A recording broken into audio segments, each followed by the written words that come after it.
महाराष्ट्र से परिचित होंगे, उन्हें पता होगा कि वहां पर जब जय भवानी कहते हैं तो जय शिवाजी का बुलंद नारा लगता है।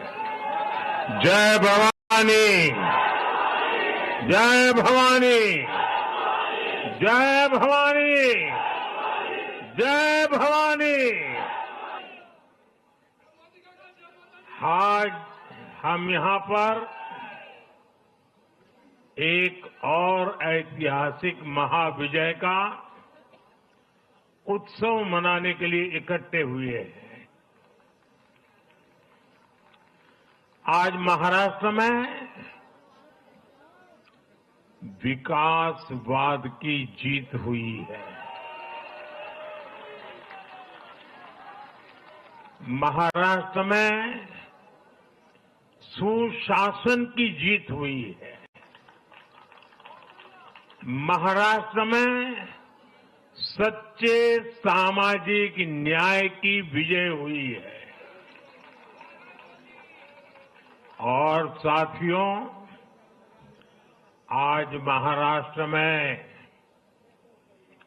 झूठ, छल, फरेब बुरी तरह हारा है।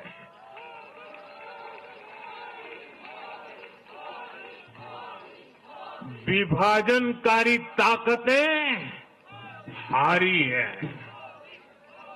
आज नेगेटिव पॉलिटिक्स की पराजय हुई है। आज परिवारवाद की हार हुई है। आज महाराष्ट्र ने विकसित भारत के संकल्प को और मजबूत किया है। मैं देश भर के भाजपा के, एनडीए के सभी कार्यकर्ताओं को बहुत बहुत बधाई देता हूं, उन सबका अभिनंदन करता हूं।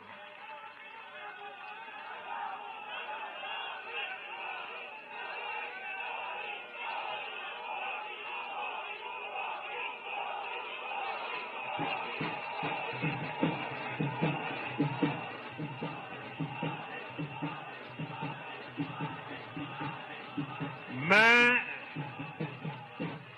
श्री एकनाथ शिंदे जी, मेरे परम मित्र देवेंद्र फडणवीस जी, भाई अजीत पवार जी, उन सब की भी भूरी भूरी प्रशंसा करता हूं।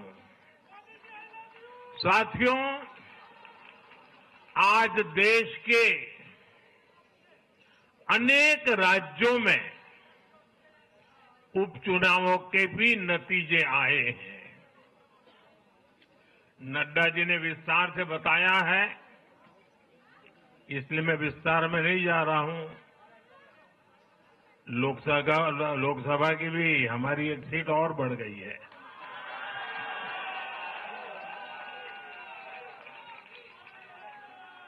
यूपी, उत्तराखंड और राजस्थान ने भाजपा को जमकर समर्थन दिया है। असम के लोगों ने भाजपा पर फिर एक बार भरोसा जताया है। मध्य प्रदेश में भी हमें सफलता मिली है। बिहार में भी एनडीए का समर्थन बढ़ा है। ये दिखाता है कि देश अब सिर्फ और सिर्फ विकास चाहता है। मैं महाराष्ट्र के मतदाताओं का, हमारे युवाओं का विशेषकर माताओं बहनों का, हमारे किसान भाई बहनों का, देश की जनता का आदरपूर्वक नमन करता हूं। साथियों, मैं झारखंड की जनता को भी नमन करता हूं। झारखंड के तेज विकास के लिए हम अब और ज्यादा मेहनत से काम करेंगे और इसमें भाजपा का एक एक कार्यकर्ता अपना हर प्रयास करेगा। साथियों, छत्रपती शिवाजी महाराजांच्या महाराष्ट्राने आज दाखवून दिले तुष्टीकरणाचा सामना कसा करायचा।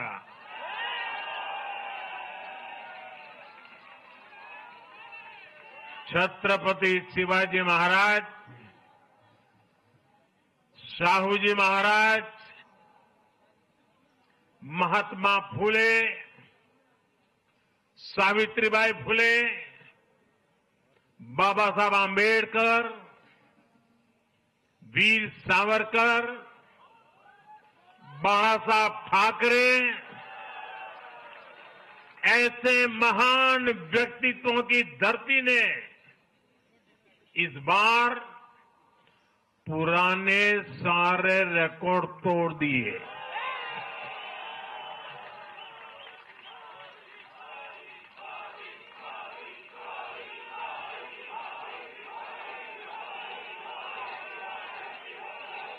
और साथियों, बीते 50 साल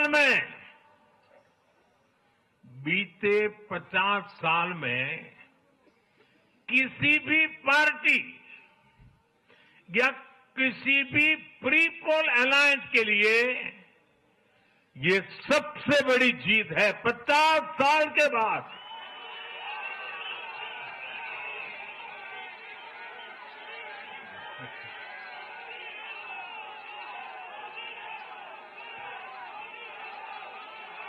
और एक महत्वपूर्ण बात मैं बताता हूं, ये लगातार तीसरी बार है जब भाजपा के नेतृत्व में किसी गठबंधन को लगातार महाराष्ट्र ने आशीर्वाद दिए हैं, विजयी बनाया है। और ये लगातार तीसरी बार है जब भाजपा महाराष्ट्र में सबसे बड़ी पार्टी बनकर उभरी है।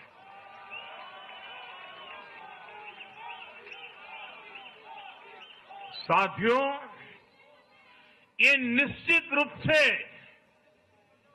ऐतिहासिक है। ये भाजपा के गवर्नेंस मॉडल पर मुहर है।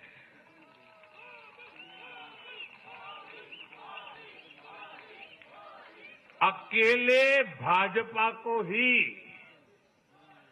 कांग्रेस और उसके सभी सहयोगियों से कहीं अधिक सीटें महाराष्ट्र के लोगों ने दी है।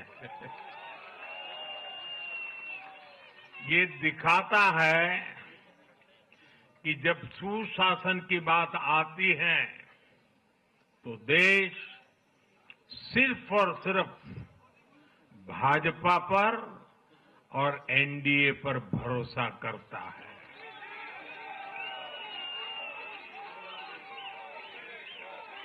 साथियों, एक और बात है जो आपको और खुश कर देगी। महाराष्ट्र देश का छठा राज्य है जिसने भाजपा को लगातार 3 बार जनादेश दिया है।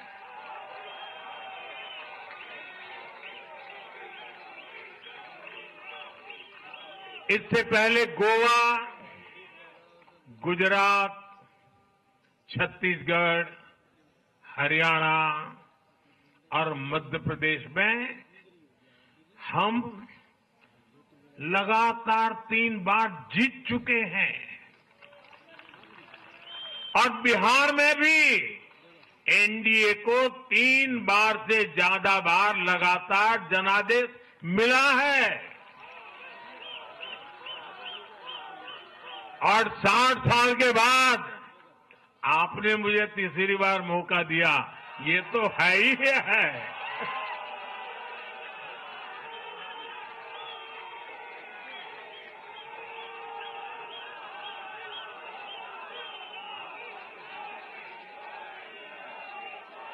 ये जनता का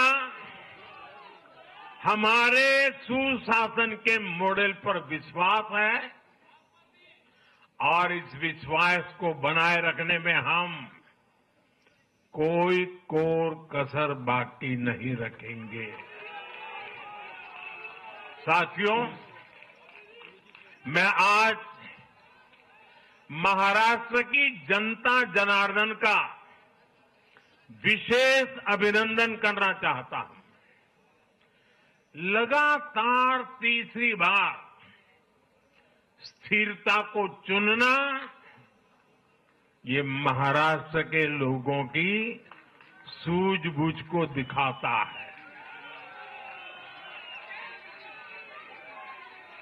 हां, बीच में जैसा अभी नड्डा जी ने विस्तार से कहा था, कुछ लोगों ने धोखा करके अस्थिरता पैदा करने की कोशिश की, लेकिन महाराष्ट्र ने उनको नकार दिया है और उस पाप की सजा मौका मिलते ही दे दी है।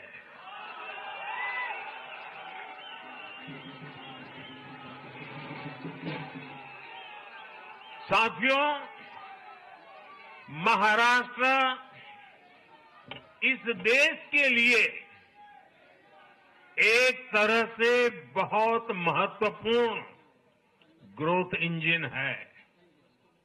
इसलिए महाराष्ट्र के लोगों ने जो जनादेश दिया है वो विकसित भारत के लिए बहुत बड़ा आधार बनेगा। वो विकसित भारत के संकल्प की सिद्धि का आधार बनेगा। साथियों, हरियाणा के बाद महाराष्ट्र के चुनाव का भी सबसे बड़ा संदेश है एकजुटता। एक है तो एक है तो एक है तो ये आज देश का महामंत्र बन चुका है। कांग्रेस और उसके इकोसिस्टम, उन्होंने सोचा था कि संविधान के नाम पर झूठ बोलकर, आरक्षण के नाम पर झूठ बोलकर एससी, एसटी, ओबीसी को छोटे छोटे समूह में बांट देंगे। वो सोचते थे सब बिखर जाएंगे। कांग्रेस और उसके साथियों की साजिश को महाराष्ट्र ने सिरे से खारिज कर दिया है। महाराष्ट्र ने डंके की चोट पर कहा है, एक है तो एक है तो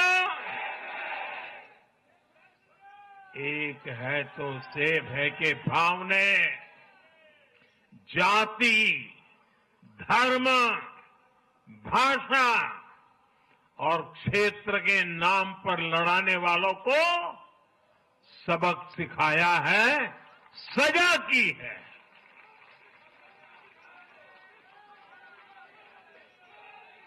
आदिवासी भाई बहनों ने भी भाजपा एनडीए को वोट दिया।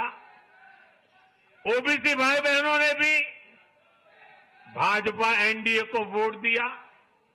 मेरे दलित भाई बहनों ने भी भाजपा एनडीए को वोट दिया। समाज के हर वर्ग ने भाजपा एनडीए को वोट दिया। ये कांग्रेस और इंडी गठबंधन के उस पूरे इकोसिस्टम की सोच पर करारा प्रहार है जो समाज को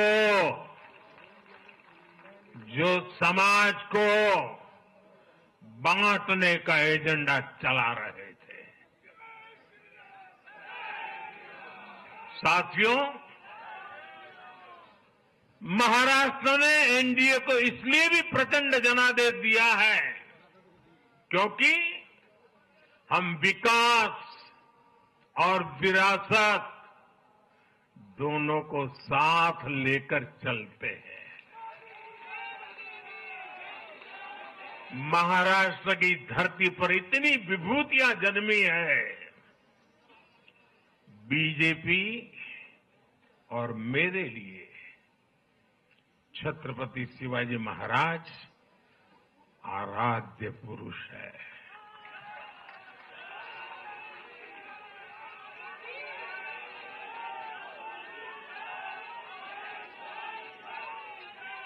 धर्मवीर छत्रपति संभाजी महाराज हमारी प्रेरणा है।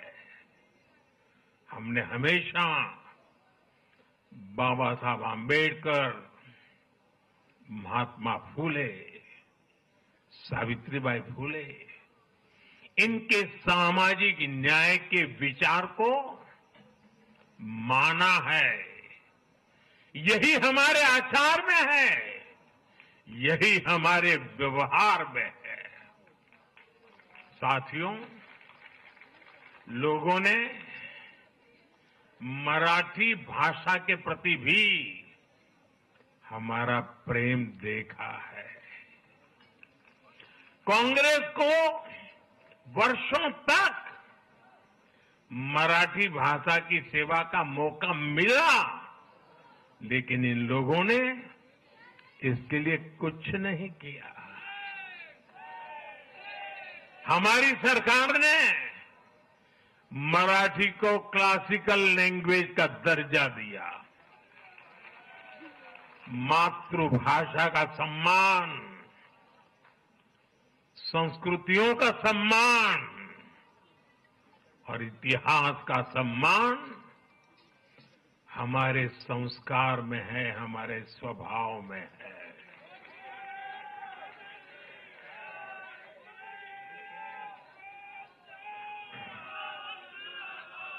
और मैं तो हमेशा कहता हूं, मातृभाषा का सम्मान मतलब अपनी मां का सम्मान।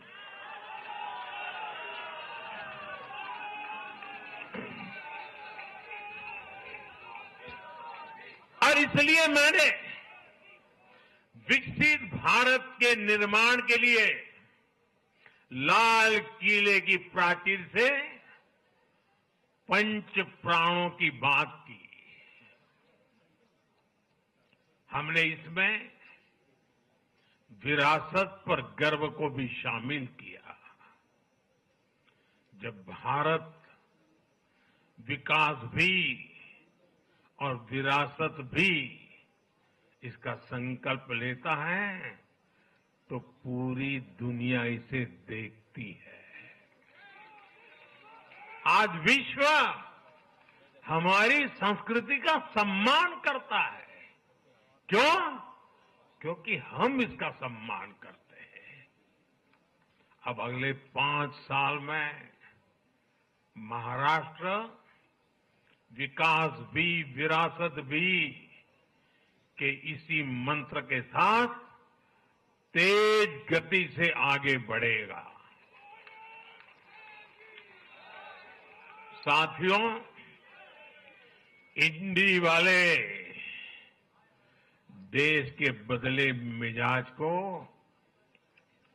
नहीं समझ पा रहे हैं।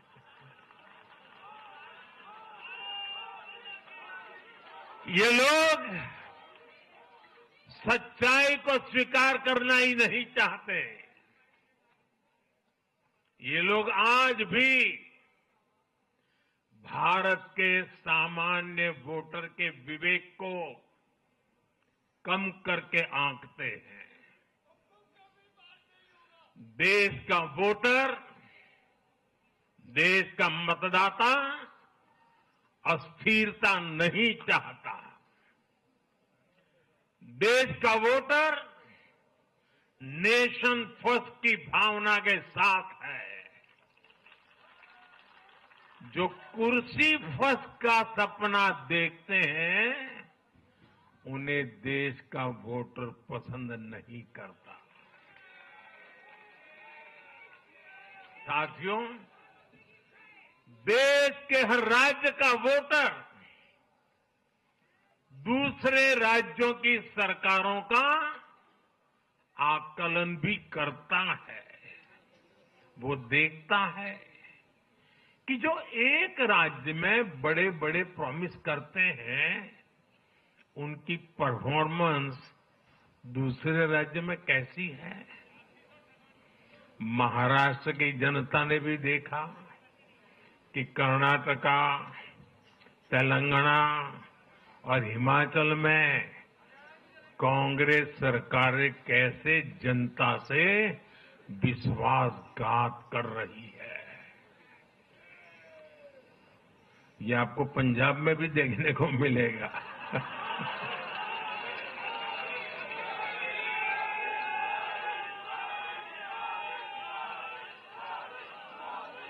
जो वादे महाराष्ट्र में किए गए, उनका हाल दूसरे राज्यों में क्या है। इसलिए कांग्रेस के पाखंड को जनता ने खारिज कर दिया है। कांग्रेस ने जनता को गुमराह करने के, इसके लिए जो दूसरे राज्यों के अपने मुख्यमंत्री तक मैदान में उतारे, तब भी इनकी चाल सफल हो नहीं पाई। इनके ना तो झूठे वादे चले और ना ही खतरनाक एजेंडा चला। साथियों, आज महाराष्ट्र के जनादेश का एक और संदेश है। पूरे देश में सिर्फ और सिर्फ एक ही संविधान चलेगा।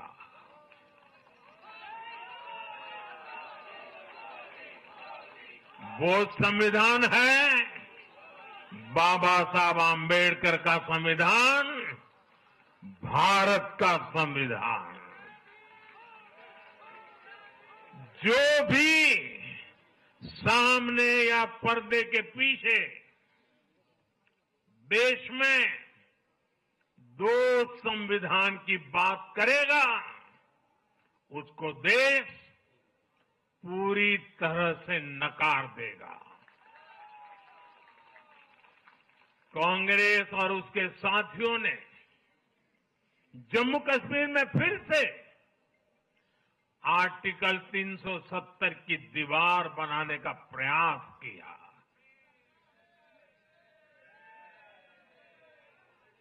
वो संविधान का भी अपमान है।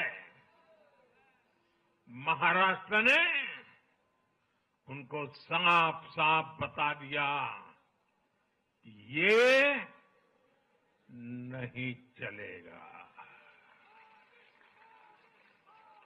अब दुनिया की कोई भी ताकत, और मैं कांग्रेस वालों को कहता हूं, कान खोल के सुन लो,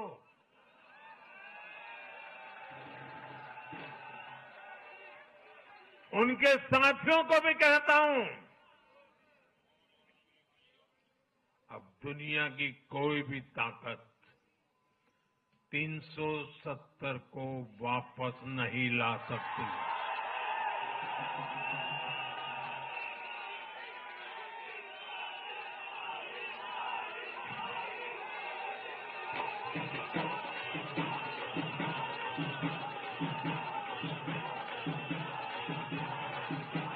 साथियों, महाराष्ट्र के इस चुनाव ने इंडी वालों का या गाड़ी वालों का दो मुहा चेहरा भी देश के सामने खोल करके रख दिया है। हम सब जानते हैं बाला साहब ठाकरे का इस देश के लिए, समाज के लिए बहुत बड़ा योगदान रहा है। कांग्रेस ने सत्ता के लालच में उनकी पार्टी के एक धड़े को साथ में तो ले लिया, तस्वीरें भी निकाल दी, लेकिन कांग्रेस का कोई नेता बाला साहब ठाकरे की नीतियों की कभी भी प्रशंसा नहीं कर सकती। और इसलिए मैंने अघाड़ी में कांग्रेस के साथी दलों को चुनौती दी थी कि वो कांग्रेस से बाला साहब ठाकरे की नीतियों की तारीफ में कुछ शब्द जरा बुलवा करके दिखाएं। आज तक वो ये नहीं कर पाए हैं। मैंने दूसरी चुनौती वीर सावरकर जी को लेकर के दी थी। कांग्रेस के नेतृत्व ने लगातार पूरे देश में वीर सावरकर का अपमान किया है, उन्हें गालियां दी है। महाराष्ट्र में वोट पाने के लिए इन लोगों ने टेम्पररी वीर सावरकर जी को जरा टेम्पररी गाली देना उन्होंने बंद किया है। लेकिन वीर सावरकर के तप त्याग के लिए उनके मुंह से एक बार भी सत्य नहीं निकला, और यही इनका दो मुहापन है। ये दिखाता है कि उनकी बातों में कोई दम नहीं है। उनका मकसद सिर्फ और सिर्फ वीर सावरकर को बदनाम करना है। साथियों, भारत की राजनीति में अब कांग्रेस पार्टी परजीवी बनकर रह गई है।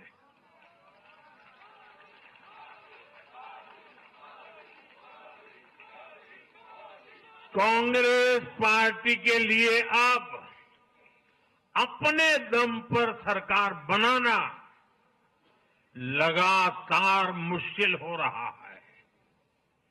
हाल ही के चुनावों में जैसे आंध्र प्रदेश, अरुणाचल प्रदेश, सिक्किम, हरियाणा और आज महाराष्ट्र में उनका सुपड़ा साफ हो गया।